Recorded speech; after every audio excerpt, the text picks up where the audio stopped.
question, and I think it sits in your wheelhouse probably very, very solidly. And that is, what criteria do you use, because I know I have like 60 million things on a spreadsheet, what criteria do you use to determine the quality of a backlink, and if it is worth the price? And as someone who deals with bloggers all the time, I can tell you, no, it is not always worth the price. But Craig, what criteria do you use? So when looking at a backlink, first thing I would look at is the amount of outbound links that that particular website has. Now, if you go to something like marketwatch.com, every Tom, Dick and Harry has a link in MarketWatch. There's a reason that it's $10. It's a good deliverable for a client if you want to kid on, you're doing some good stuff.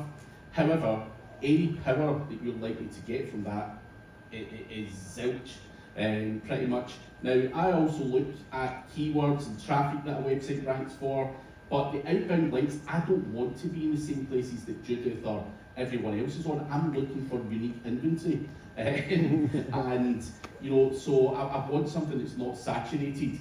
Now, a quick little hack to find out whether the quality, you know, the price of a backlink is worth it. See if you get someone approaching you saying it's $200 to be in MarketWatch. If you do a simple search, MarketWatch people per hour, you will see everyone selling links and people per hour. Now, even if you go to people per hour, there'll be a guy selling it for $250, there'll be a guy selling it for $30, there'll be someone else selling it for $150. You very quickly start to understand, like MSN, which is a hot one just now, works out around about 200, 250 quid is the sale price of it.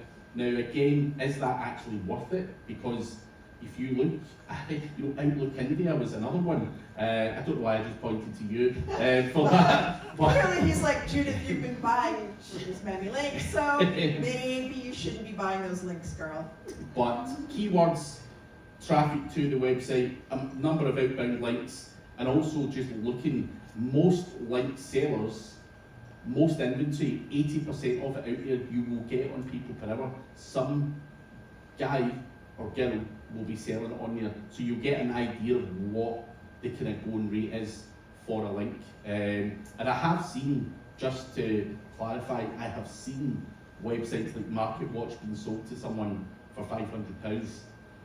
So it is absolutely disgusting. So do your own due diligence.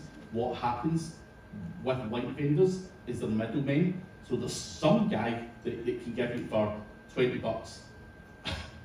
And there's a guy that will charge 100, who'll charge another guy 200, and if you're fourth or fifth down that food chain, you're getting charged 500 because you are naive or too lazy to do something as simple as that. Well, So, if you're too lazy, then you're basically paying a fee for being too lazy. Yeah. So, in fairness, I feel like maybe that's fine. But yeah, I think that, I don't know, Tina, if you get involved in like buying it all, but no, see, she's the smart one. The rest of us are like, well, let's see how much I can get that for.